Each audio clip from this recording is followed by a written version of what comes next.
What's up, everybody, and welcome back to my channel. It's time for a recap of what went down on last night's episode of Teen Mom OG. The episode opened up with Maci recounting the story of her witnessing a shootout at a gas station. She talks about hearing shots and feeling glass hitting her. The poor girl, anybody would be traumatized for life after being caught up in the middle of something like that.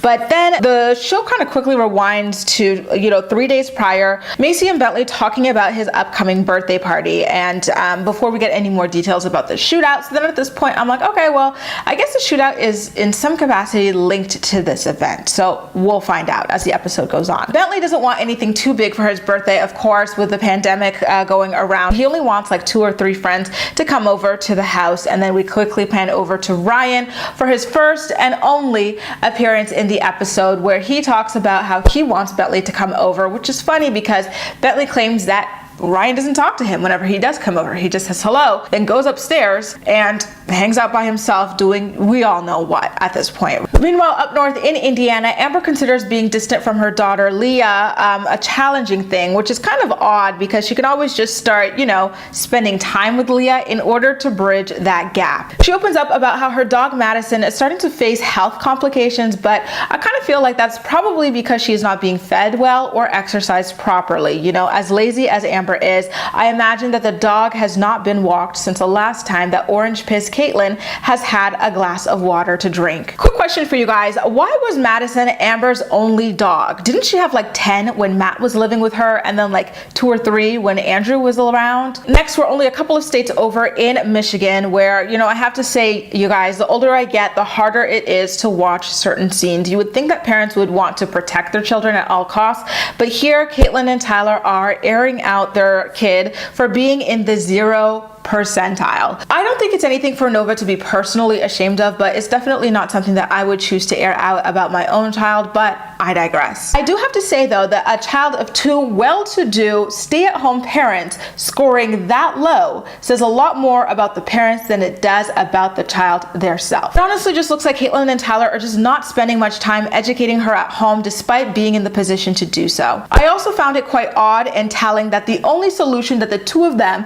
could think up to Nova not being able to distinguish letters and sounds was to get her a tutor later on, rather than to spend more time reading to her, sounding out words to her, and coming up with little activities that they could do together with her to get her back up to speed on something like that. Down south in LA, Corey is finally on his way back home after spending 3 months competing on the challenge, and then we quickly head back to Michigan, where Tyler is talking to his mother about Nova's poor testing. And I'm sorry, you guys, but Tyler's mother being shocked that children in kindergarten need to know how to sound out words and write letters of the alphabet was genuinely quite appalling to me. But then again, this is the same woman who really thought that if she didn't vote for Trump, then the US would fall into communism. At least her excuse for not training her children for kindergarten and school in general was that she was living on the poverty line and had to work multiple jobs. Back in Indiana, Amber is still giving Leah her space, so she asked Gary to tell Leah for her that she's going to be putting her dog down soon. And so we see Gary have that conversation with Leah, who actually says that it's a great idea because Maddie is probably suffering. That's something that Leah would want for herself. She's like, she's suffering, so why prolong it? And I felt like it was a very nice, empathetic, and mature response from Leah. Per usual, she's a very smart, lovely girl. So Leah actually says that she doesn't go over to Amber's place often, but when she does go, Amber is usually just sleeping a lot. So, and that they've never had a one-on-one conversation or spending time together moment in years. Plural years. That to me was just jaw-dropping, right? But not surprising. It's just jaw-dropping hearing that the child herself had been counting how long it had been since she had gotten to spend one-on-one time with her own mom. My heart broke for her. But I also have to say I was ready to throw my shoe at the TV, George Bush style, when Gary partly blamed Leah for it by telling her that it takes 2 people to form a relationship. But listen, Leah is the child.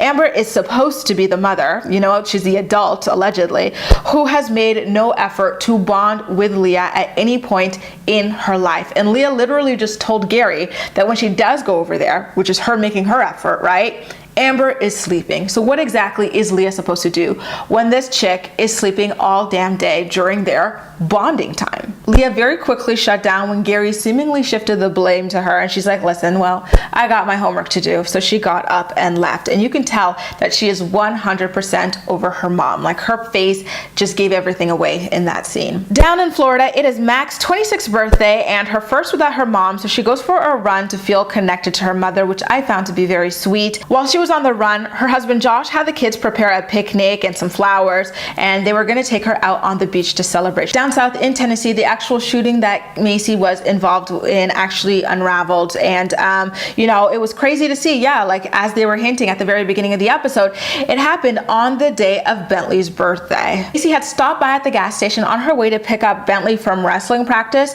and then all hell kind of broke loose, and she's like, there was glass everywhere, I saw bullets in the air. I like ran and locked myself in the bathroom, and you know, oh my god, like I had chills for her. It was very sad to watch her recount that. By the way, at this point, the stuff was kind of just written on the screen. She wasn't recounting it personally. The stuff about the glass and the bullets, she'd recounted at the beginning of the episode. My bad, in case I confused people there. But in Michigan again, Caitlin and Tyler talk to a teacher who tells them to read to their damn child and sound out the words to her. Like, how hard is that, you guys? You are both at home. Why is a tutor necessary for something so damn simple that you should already be doing as parents? Down in LA again, Corey is finally home after competing on the challenge for 3 months straight, and so Cheyenne has Ryder do the very big reveal. She unzips her sweatshirt, and inside it says, I'm gonna be a big sister again, and Corey seemed quite happy about it, but he immediately jumped to asking whether or not they were going to be getting engaged, which to me was like, dude, you got Taylor pregnant. No, sorry, you got two different women. You got Cheyenne pregnant, you didn't get engaged to her. You got Taylor pregnant, and your child is what, like a year old at this point, or almost a year, I don't know, and you're still not engaged. So who are you to ask if they're gonna be getting engaged? Why is everybody in her world asking that as if, you know what I mean? I don't know, I'm really, really annoyed for her at this point. I'm tired of hearing the same damn question every single episode. It's not fair. Let her enjoy her damn pregnancy in peace. It was also quite curious that when Cheyenne responded, saying like, you know, they will be engaged at some point, Corey turns around and tells her, well, you gotta slow down for his sake. Then why'd you ask? You set her up with that damn question. Anyway, in Indiana again, Amber FaceTimes her therapist to help her emotionally cope with the pain that her dog is going through.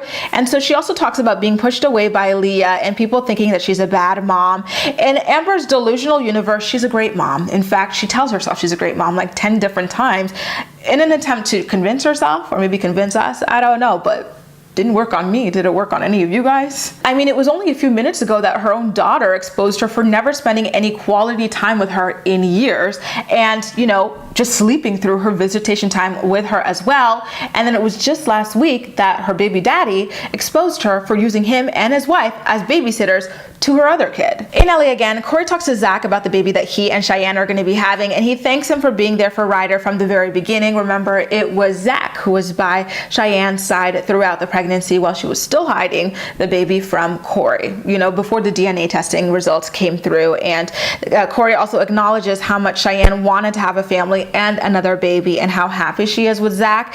And so he's like, welcome to fatherhood. I really like the relationship that like all of these people have, like Cheyenne's with Corey, her sisters with Corey, her family with Corey, Corey and Zach now. Like, it seems like all of these kids are just going to be growing up very close in age, like, you know, in a very warm and welcoming like family, not just one, but like multiple, right? Like Corey's family's involved and Zach's family's involved, and like Zach has been around for a really long time as well. So they've got all of that kind of history. Zach's parents are already friends with Cheyenne's parents. To me, it's very kind of like Kardashian-y, like how they all have their kids close in age, and like they're all super close as well. Like those kids like are gonna have family for friends, and I think that it's amazing. Like I'm so jealous of what it is that they've got going on over there. All right, down south in Tennessee, things get real, and I get pissed as well, you guys, and let me tell you why.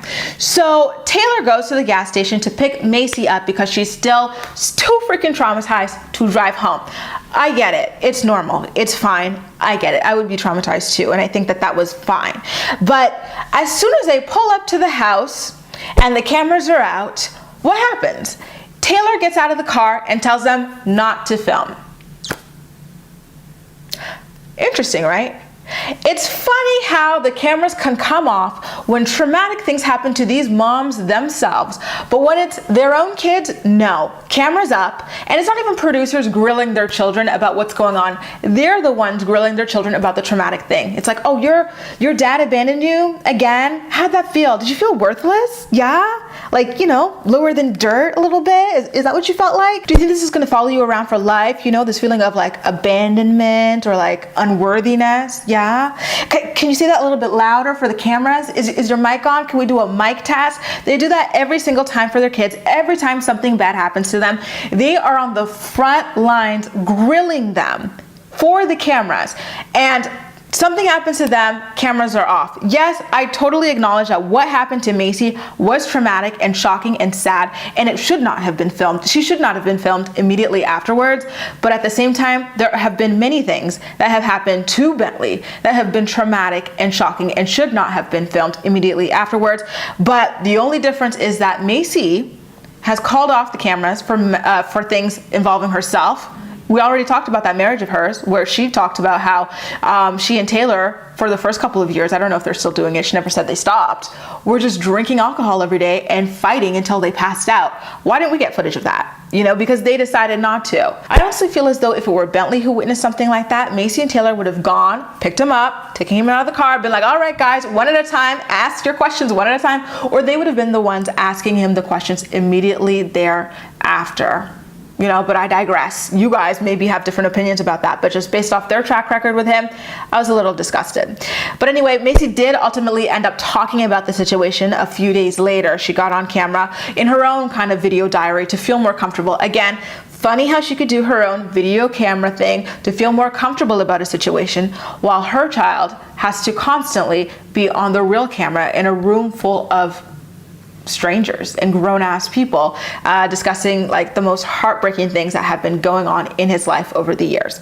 So yeah, she explains what happened and her confusion at the time. She didn't know if the shots were firing inside or outside of the gas station, and she was like, there were bullets in the air, I was feeling glass on me. And she only made one phone call. It was an 8-second phone call, and it was to her husband Taylor. And the reason she didn't call 911 was because she thought she was going to die. So why call 911 when she could just call her husband and tell her family that she loves them in what she thought were her final moments. It was heartbreaking. It was a really sad note to leave off on, but it was also, something worth thinking about. Would she have extended this same grace to Bentley? I personally don't know, but I do have to say, I don't think she would have.